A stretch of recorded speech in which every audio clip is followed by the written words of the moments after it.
Good afternoon, everyone. I'm Beth Baker, and I'm going to be the moderator for the next two sessions. And I'm also chair of the ACOEM Physician Advisory Work Group for the CMSS and CDC Collaborative Agreement. And we're going to be talking about best practices to increase vaccination rates among workers. These are the old slides.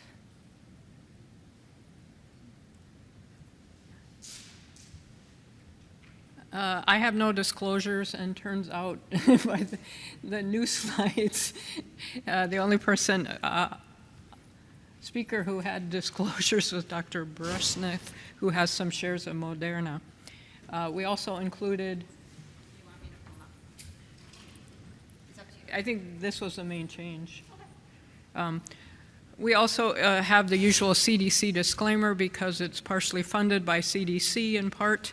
That our views do not represent the CDC or the federal government.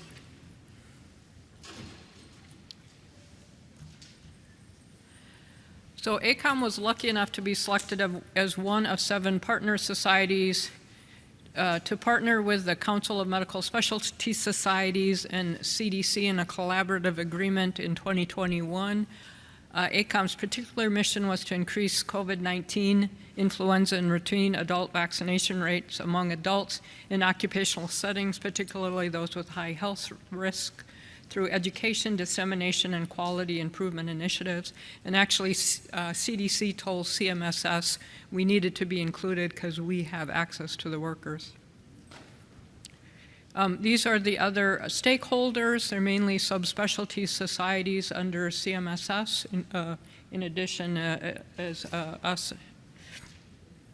And the recommendations are based on the CDC standards for adult immunization practice that you can find on their website. They recommend we assess immunization status for all our patients at every visit and strongly recommend vaccines that patients need. And you can either administer the vaccines or refer them to a vaccine provider that can provide them. And if you give vaccines, document the vaccines that you give your patients. ACOEM's role is to partner with 7 to 10 healthcare systems to develop, promote, and implement quality improvement interventions to increase adult vaccination in their clinics. And initially, they need to conduct a vaccine assessment of their vaccine processes and deliveries processes, and then determine their baseline immunization rates among adults in their clinics. They then are supposed to implement a quality improvement intervention and conduct monthly assessments and measure change, and also address challenges and barriers to vaccine hesitancy and confidence. And lastly, to disseminate the findings through manuscripts, conferences, and newsletters. Are you changing the volume? Okay. CMSS is who we're contracted with, and then they're contracted with CDC. CMSS intends to develop and update vaccine guidance policy statements and standards regarding implementation of these CDC standards for adult immunization practice. They're going to develop and promote continuing education on adult immunizations for all members, train and maintain immunization champions to promote outreach and improve educational needs, disseminate best practices, outcomes, and lessons learned to CDC and the specialty societies, and develop a more systematized approach to adult immunizations. And ACOEM needs to recruit at least 1, if not 2, more additional partners, and we have another round of applications that are due on June 16th of this year, 2023, and we may have a round after that, depending on how many groups we have that are applying. And the intent was to get a variety of different occupational medicine practices. As you know, occupational medicine practice can be very different from one clinic to another. These are our current partners: Health Partners Institute and Dr. Zeke McKinney, University of California, San Diego, Dr. Marcia Ishikara, 3M, Dr. Karen Leniak, Albertsons Companies, Dr. Rajiv Das, Fradent Health, Dr. Laura Radke, and Arkansas Occupational Medicine Services, doing businesses as conservative care occupational health, Dr. Konstantin Beresnev.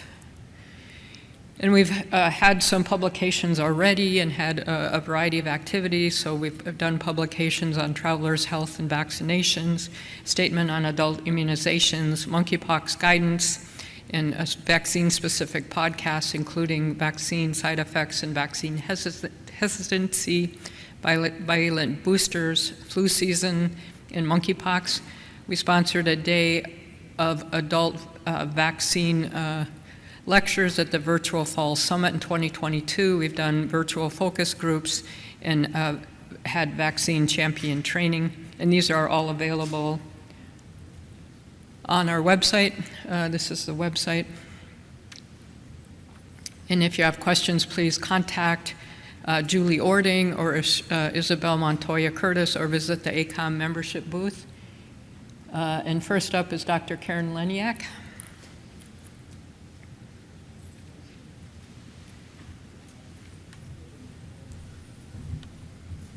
And let's get her slides up.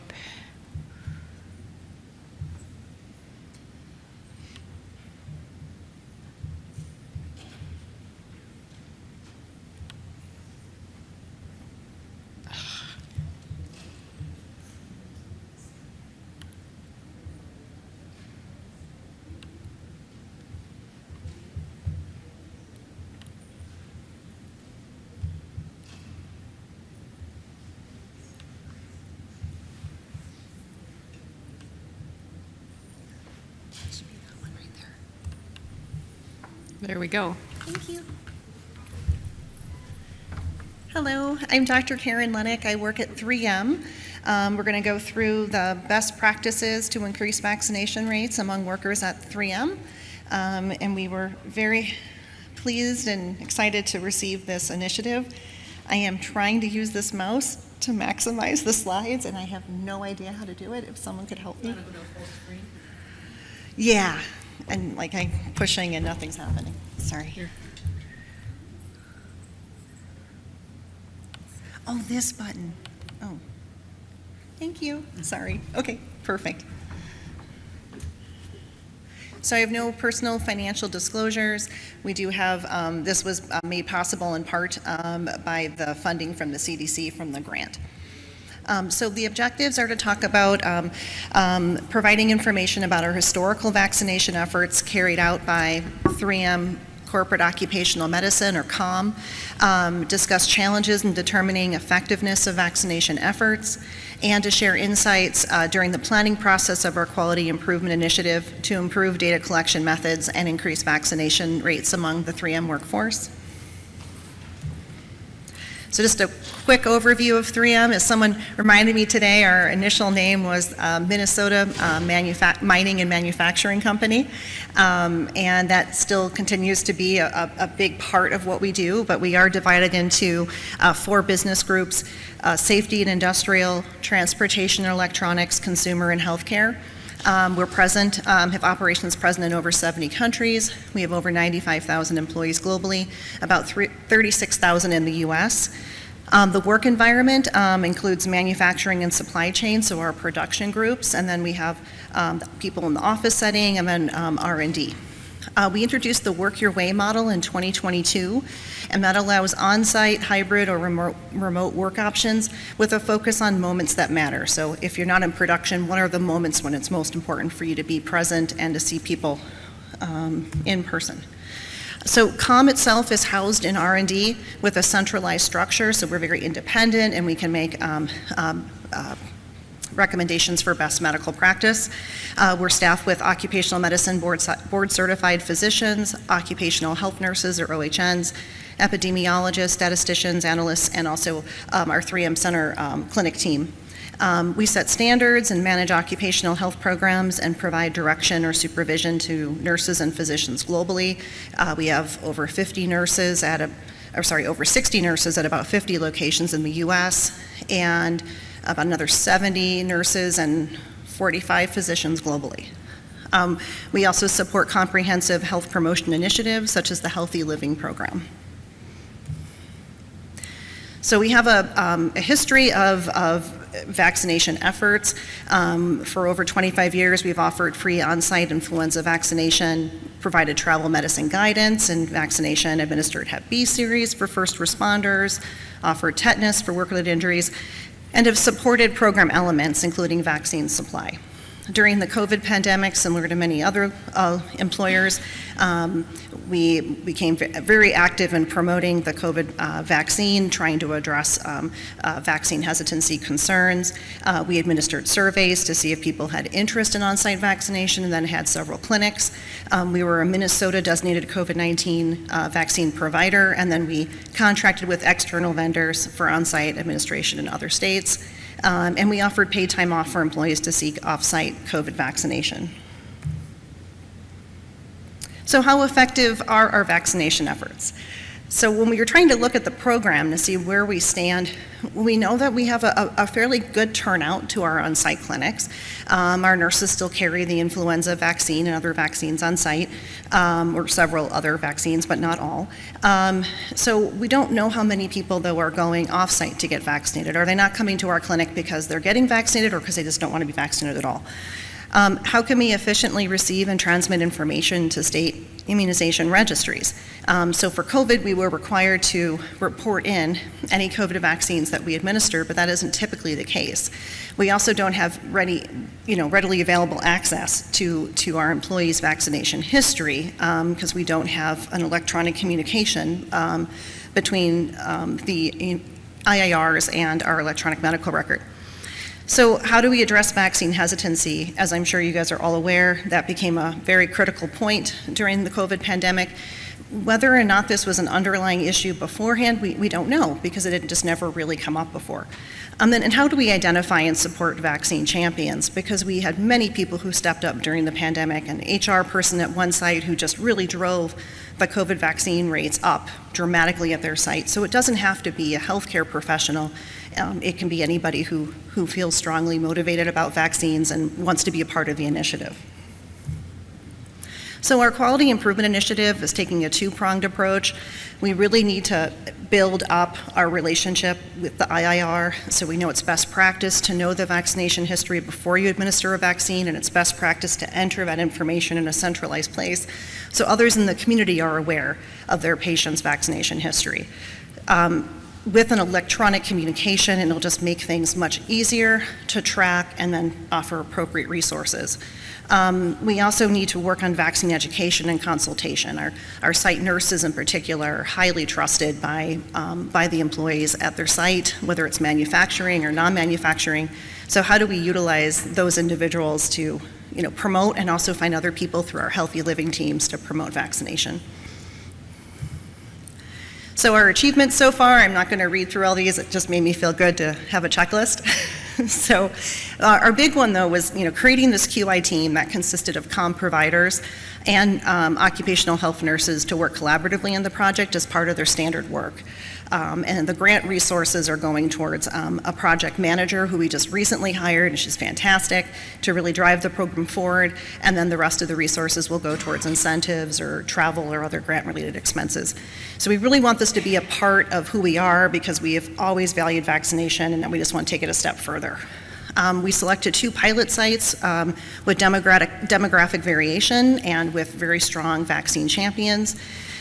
We invited those nurses to join our QI team and tailor the effort to their workforce. They've already provided invaluable feedback, just learning more about their population and how we can better serve them. And then we have vaccine education and the healthy living objectives. That was one of the programs I mentioned before. So the sites select their objectives for the year and they have different activities. So we're tapping into that culture and just making vaccines one of the main objectives for this year. So beyond the QI initiative and the funding, there will just be a general sense of vaccine education being an important process this year. We have already been able to get our pilot site nurses to be able to view and input data in their respective state registry for people they see in clinic. It's manual. You have to look up each patient's name, and then you would have to manually submit the information. So we definitely have more work to go, but it's a start. We also evaluated how easy we can document our efforts in our electronic medical record, because part of this is tracking our progress. So we want to find a way to have the data entered and have it be able to pull it out electronically whenever possible, so that this project can live on beyond having, staff to do that work. And then we've been looking at our influenza and COVID-19 vaccination data from health insurers, as well as in our own EMR. So we had Share My Health as our provider for people to document their vaccination status when we thought the federal mandate was going into place. So we started that process. Our healthcare business group some parties are still impacted, by the healthcare worker mandate. So we had to get all that information downloaded into the EMR so we can see now what's in our EMR in one system. And then we have multiple health insurers across the country, so we get the information at different levels of detail. So we have our work cut out for us to make sure we have as accurate as possible our baseline levels. So our ongoing efforts, again, we're working on getting those baseline vaccination rates. We're developing a survey to understand employee motivations and hesitations around vaccinations. And we want to take that and help tailor the group vaccine presentation sessions that we're going to have at the site. And the nurses at those sites will really take ownership of that component. We're incorporating feedback from site leadership about proposed activities and incentives. We want to make sure this program works for them. We have a corporate centralized structure, but we like to get that buy-in, and we really like for it to be from the ground up. Otherwise, most health education initiatives fail. So we really need the site leaders to really be engaged, be okay with their workers taking that extra time to fill out that survey, being supportive of them having an extra 5-10 minute conversation with the nurse about what vaccinations they're due for, rather than running in and out for that audiogram. So we've been very fortunate with the 2 sites that we have this year, but very on board with ideas and had great feedback to make it work better for them. We're enhancing our documentation methods. We're developing our online module. That was also very exciting. We thought with manufacturing, we would really need to do all in-person sessions, but with a 90% participation rate at our pilot sites on their online COVID survey, we were really able to capitalize on that, make our questionnaire online, and then create a 3M Learn module that people can log into on their own time and then receive an incentive for completing it. So that's very exciting, and that's going to be very factual, and those group education presentations are going to try to get more at the core issues of what if I'm really in favor of vaccine, but my family members aren't, or my friends aren't, or, how do I'm worried about these side effects. How do I get more information about them? So trying to more do those relationship components. And then the vaccine consultation process, utilizing like a handout basically. So go through what are they due for, and if it's not a vaccine we administer at the site, this is where you could go to get your vaccines, and helping them form a plan. As like with smoking cessation, right? If you have a plan, you're more likely to quit smoking. So our thought is, if you have a plan on where you're going to get vaccinated, and you have your site nurse that sees you a couple weeks later and asks you, hey, did you get that vaccine? That might just help push the needle to get people up to date on their vaccines. And then, of course, we need to develop that electronic bidirectional communication between the EMR and the state registries, because without that, we're not as effective. We can't scale up our intervention. So our pilot sites, we picked one that's manufacturing, one that's R&D, lab office setting, different regions of the country. Both are fairly large sites. The manufacturing site, of course, almost everyone's working on site in production, versus R&D, it's a hybrid situation. Both have very strong nurses to promote the efforts. The prior vaccine efforts at these sites, so they already have been engaged and committed to vaccination for many years, having annual flu clinics, as I said, very high participation on online surveys, having multiple COVID vaccine clinics. The one site even had clinics in 2022. So everywhere had a lot of clinics in 2021, but it was very impressive. They kept going. And then, of course, other basic vaccines that normally you would carry either in the manufacturing or in an environment where you have travel, then you would have your travel clinic. So our proposed activities with incentives at the pilot sites are going to be a baseline survey, group vaccine education sessions, an online vaccine module, and individual site nurse consultations, and then a follow-up survey. Just an example for the baseline survey, we're looking at the adapted vaccine hesitancy scale that was published by Luton in 2019, and then kind of put that into the socioecological model. So the two questions that were on that survey were vaccines are important for my health, and being vaccinated is important for the health of others in my community. And then we tried to put in some other questions in there that get at relationships. So what is motivating people to get vaccinated? And if the survey has additional questions as well about your reasons for hesitancy, your trust, on where you seek information, general knowledge about vaccinations. So this is just a sample. And then our resources for those, for the adult vaccine education sessions, especially our online module, is going to be heavily based on CDC because there's just great resources out there. So, what are the vaccines you need as an adult? I think people don't always think about it. They think about bringing their child in for vaccination, maybe being bothered to get a flu shot or something, but they don't think about the other things. Especially in my work with executive health, I see a lot of folks don't know about the shingles vaccine recommendation at age 50. So that's at least I always have one thing because they're very healthy individuals. But this year we're focused on COVID and influenza, but we're supposed to take this further over the years into other adult routine vaccinations. The adult vaccine assessment tool, if you've not seen that, is just an excellent resource. It allows people, on their own time to run through, input information about themselves, any health conditions they have, and then it comes out and tells you what vaccines you are due for. So some people really enjoy doing that on their own. Others are really going to like going in, talking with the nurse, and getting feedback from the nurse. So our lessons learned was that email and internet access was much higher than we anticipated, at least at this manufacturing site. It's very different across the board, so in future years we may not be as fortunate to be able to use as many online tools, but they're very receptive and engaged at this site. So that's really opened up a lot of possibilities. We were asked to adapt our interventions accordingly, so our R&D site that has a really strong online engagement process. They're going to have an in-person session, they're going to have a team session, and really utilize all resources for that bring people together in different ways they enjoy learning. The site nurse consultations, we can make a separate appointment, especially for people that don't normally go to the nurse's office. So people in office settings, unless they're traveling, don't typically go there. So trying to open this up as a possibility. One of our long-term goals will be that our health insurance plan has different activities that we can carry out in order to reduce our insurance premiums. So one of the long-term sustainability goals is for this to be an option for people to do and participate in. So we don't need to rely on external funding because we already have it built in a way you're already getting a discount on your health insurance plan, so it can make this last long-term. Site nurses, again, as I said, now are able to access the data that they weren't able to before, so that already gives them an additional piece of the puzzle. So they can now target and talk to people who are not up to date on vaccinations and have those conversations with them.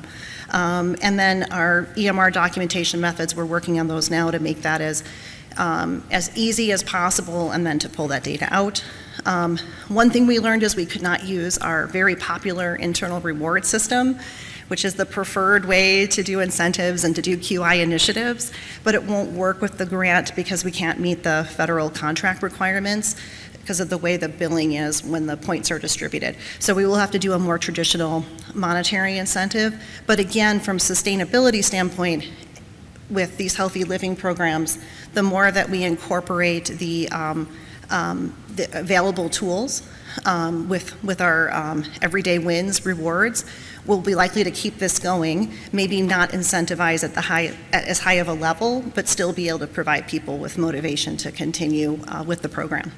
And then we also found out we would need to submit an IRB application because we are obtaining information directly from the employees and also administering the incentives. So we're getting that submitted now, and then we'll be prepared if this information goes on to publication as part of the larger group. And with that, are there any questions?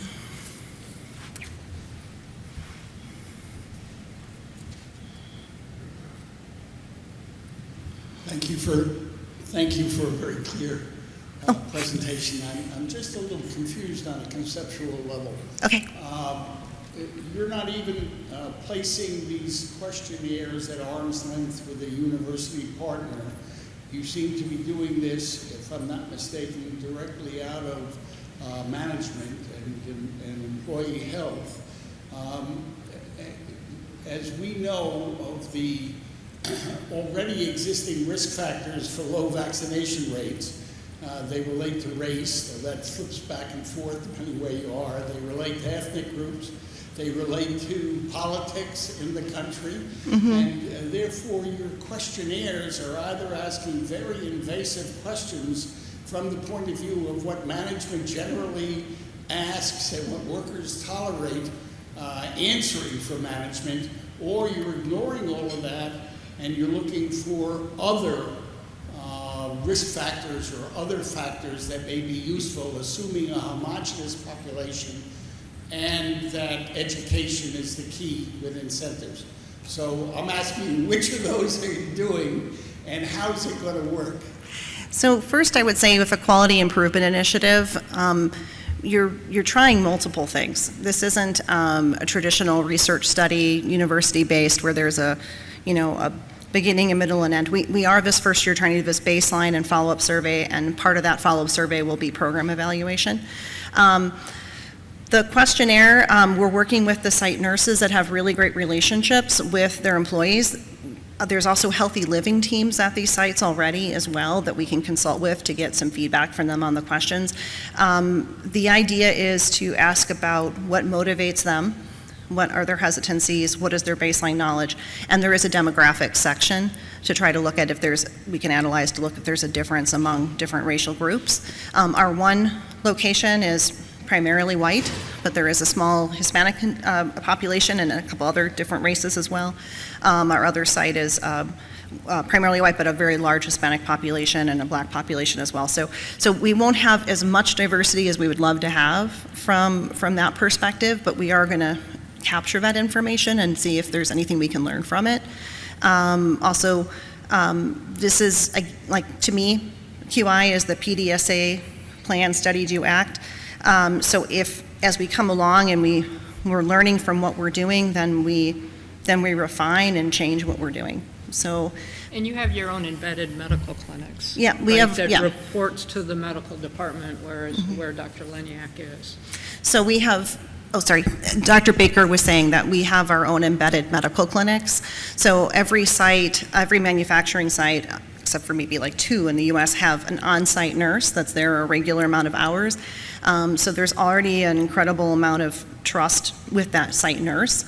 There might not have always been trust, I think, with corporate, but we've done everything we can to get to these sites, to do talks, to really be available to people. So we've been interacting with folks for the last 2.5 years of the pandemic, 3 years of the pandemic. So I guess all I can say is we're doing our best to take into account different opinions, and we've already, when we talk with the sites, already made some adapted some things that we're going to do. And healthy living is a part of our site, so it's really just a component in a project within healthy living. Thank you. So, Thank you, Dr. Leniak. And you're going to hear from a variety of different practice styles, so not all of them have embedded clinics. Some are more consultants, some are, smaller clinic groups. So the next presentation is from Dr. Rajiv Das, who's medical director at Safeway and Albertson Companies, and all these presenters are serving an integral role in delivering the collaborative agreement activities.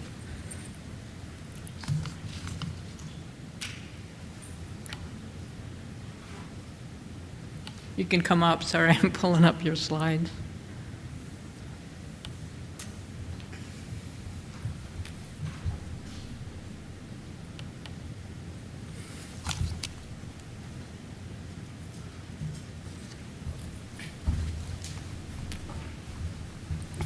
Hello. So yes, my name is Raj Das, and I'm working with Albertsons stores on this collaboration for vaccination. Let me see if I can find the... And I do not have any conflicts of interest, and any of my opinions or those of myself do not represent any of my affiliates. However, I am available after the after the lecture if there are any potential conflicts for me. This is the project team. Denise Algeyer is pretty much the lead on this, and has been, very focused in terms of developing the program. We also have project managers and a clinical program manager, and closely collaborate with the pharmacy team, who is able to obtain the vaccines and also assist in delivery of the vaccinations. So this is just kind of a brief summary of the program that Dr. Baker already provided, but as you can see, that's kind of the pathway to how we developed the program and collaborated with the CDC. So we employed a phased plan, and basically, as you can see, we selected two what we call distribution centers. Those are DCs, where all the supplies for the grocery stores are maintained, and these are nice because they're clusters of employees. It's not as distributed as grocery stores, so we can access people a lot easier. But that doesn't mean that we can't include the retail locations, but since they're more dispersed, it's a little bit more challenging from a physical standpoint and logistical. So for the first year of the program, we're focusing on influenza and COVID, but hopefully later on we're going to add additional sites and also look at other vaccinations that may be important for people.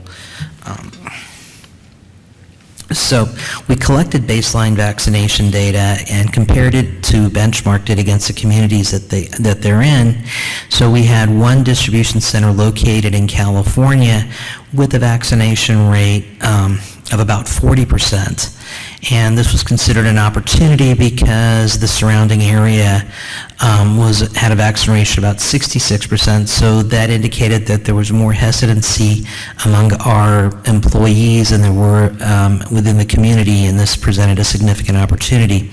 There was also a second a second distribution center located in Pennsylvania.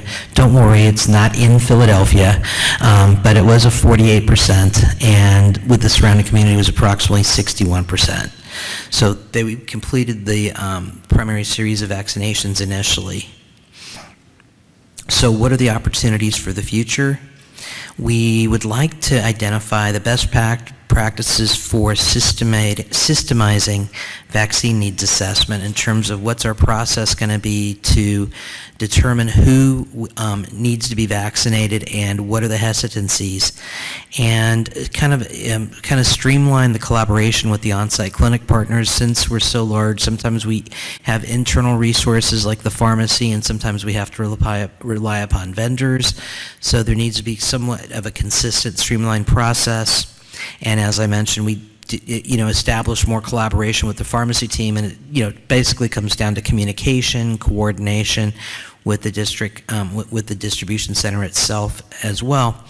And the primary focus is going to be improving the assessment of vaccination status and promoting vaccine awareness and education. And so those are, and so what I'm going to be presenting are basically the tools that we provided to the nurses that are educating the employees to kind of explain what the gaps in knowledge are, and why it's important to employ a certain form of communication to help people understand why they should get vaccinated. So for our scope of services, we did determine a baseline, and these included chronic medical conditions. We employed our electronic medical health record, which was a customized version focusing on COVID vaccination, but we also needed to rely upon the IIS, as was mentioned earlier, and we need to monitor our EHR and our IIS and the IIS to see if there's been any change in vaccines administered. And then once again, it's assessing the challenges, the barriers to vaccines, to vaccine administration. So as you can see from this slide, there was a large opportunity for those individuals to address vaccine hesitancy. Approximately 75% or so of individuals had no interest or were undecided, and these were the people that we could, and these were the people that could be targeted. So when we're breaking down the information, as you can see, the biggest issues were I'm concerned about safety, and I don't trust the science and the safety. So trust was a significant component of vaccine hesitancy, and that was something that we identified it needed to be addressed. And this is just kind of an idea to give an idea of some of the number of divisions we have.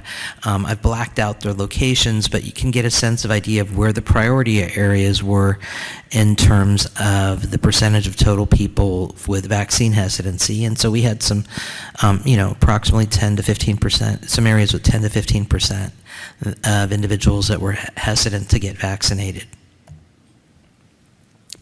So this is just kind of a location, a map of the stores in rural areas that kind of fit the some of the criteria for the CDC in terms of looking for people in medically underserved areas and in rural areas. I tried to put those two maps together to juxtapose, but I couldn't. So please don't ask.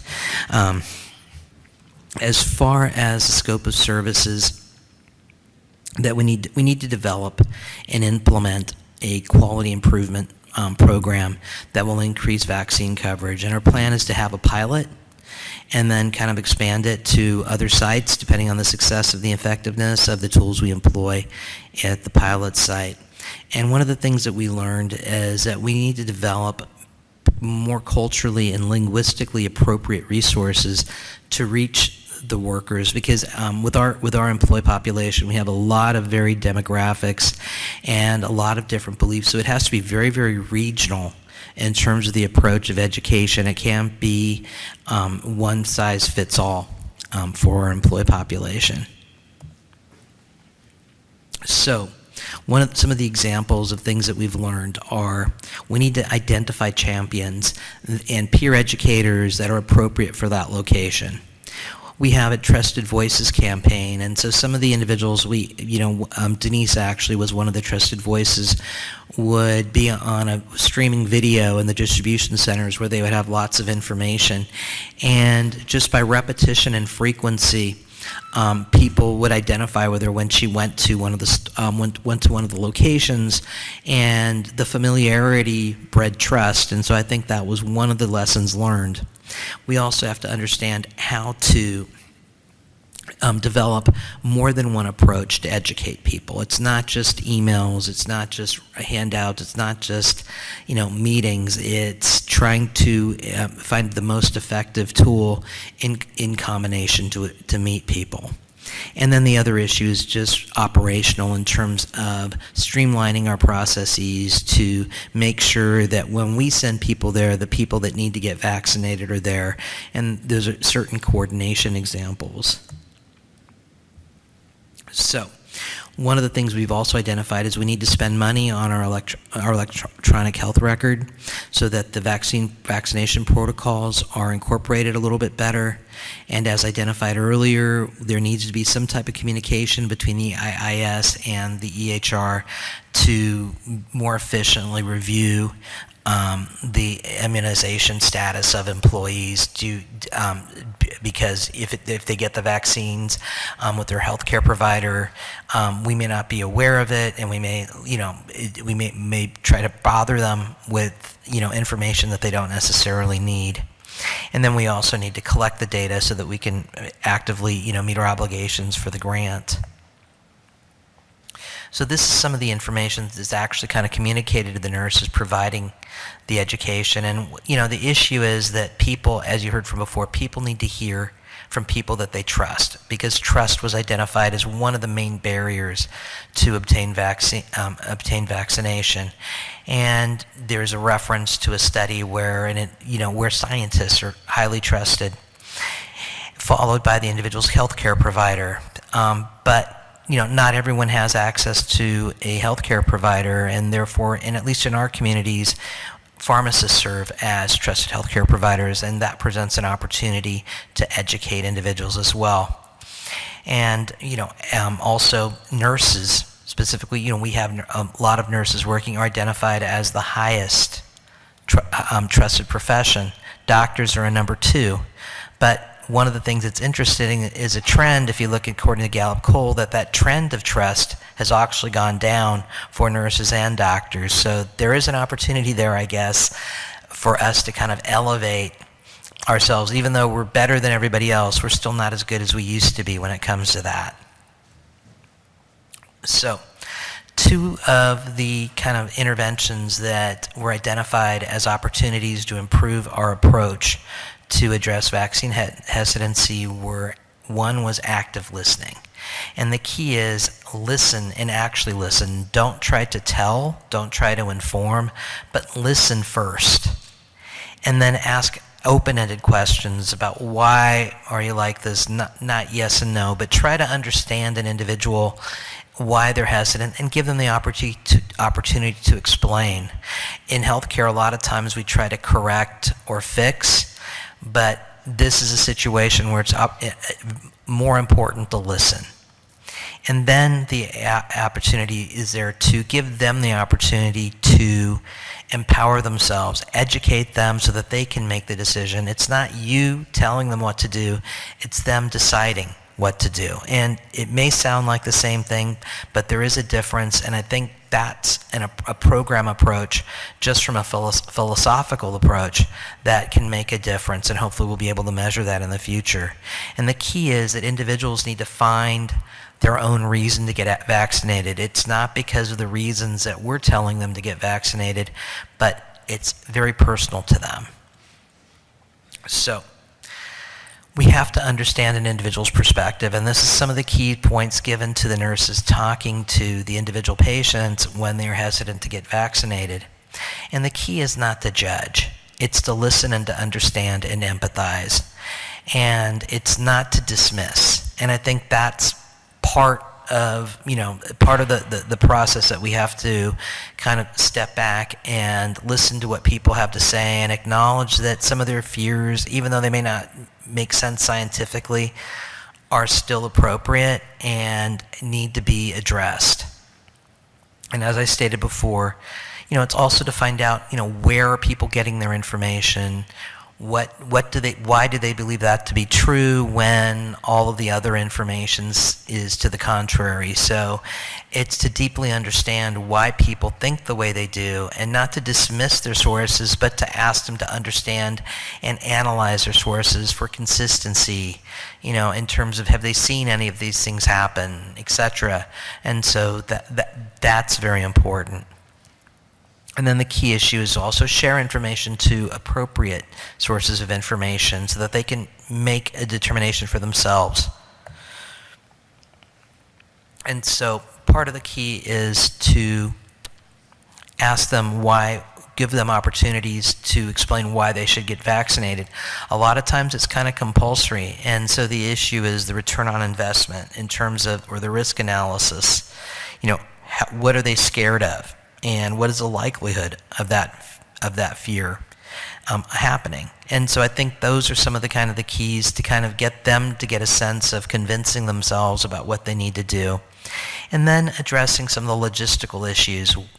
Is it transportation? Is there something that's stopping you from getting it done today? And so give them an opportunity to get things done as quickly as possible when the opportunity presents itself. And one common issue is fear of needles. And how do you address that? I always like to tell people that it's appropriate to be afraid of needles. I actually don't like people that like needles.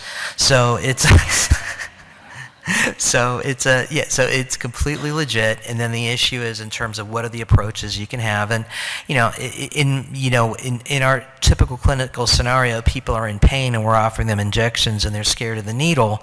And I guarantee them that the pain from the needle is a lot less than the pain that is preventing them from doing what they need to do. And it will be a lot more temporary.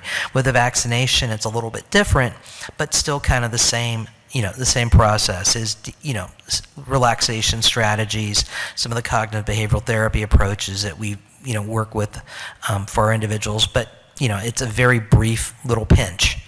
And if it's done appropriately and well, there's usually nothing to worry about. So, what are some of the lessons learned? We need to make it personal. People are more likely to trust someone they can relate to. So we talked about some of the demographics and the ethnicities, etc.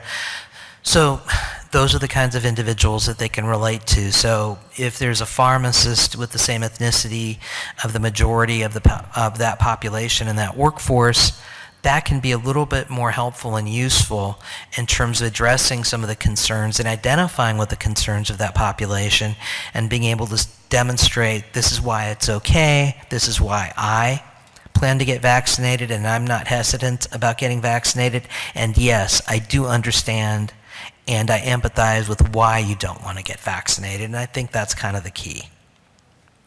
So what we're looking to in the future as far as some of the plans to hopefully kind of address vaccine hesitancy are streaming videos, because we have these already as educational opportunities, all the time. They're persistent, and people actually do pay attention. They don't turn them off. So I think that presents an opportunity.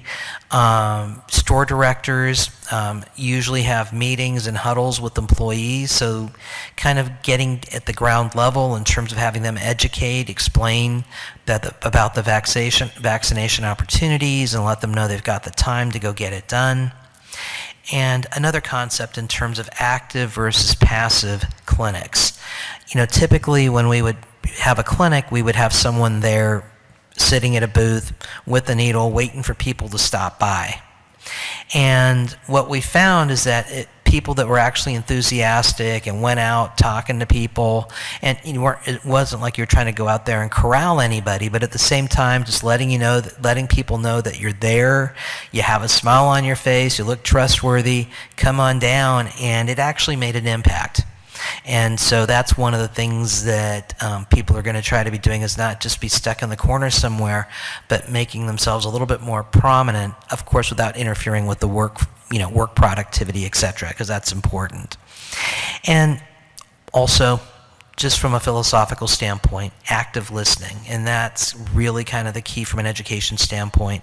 No judgment, just not trying to explain to anybody why they're wrong, but rather just understand and listen.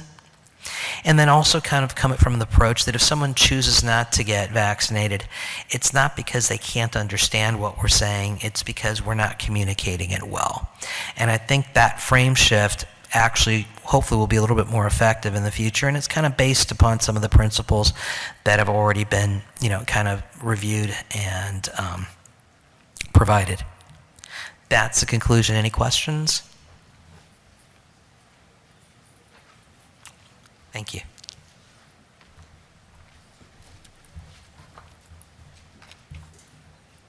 Thank you both for your great talks. So you just heard two different corporate settings, how they're approaching this vaccine project. As you know, ACOEM, there's a lot of variety. Variety is the spice of life, right? So we all do things differently. We all may have different patient populations, different work settings. One of the corporate has clinics in their manufacturing site. Another one at their distribution sites may have some nurses, but may have to get the shots done at a pharmacy. We are going to take a break until 2:45, and after that we'll hear from two other different types of practices. One is from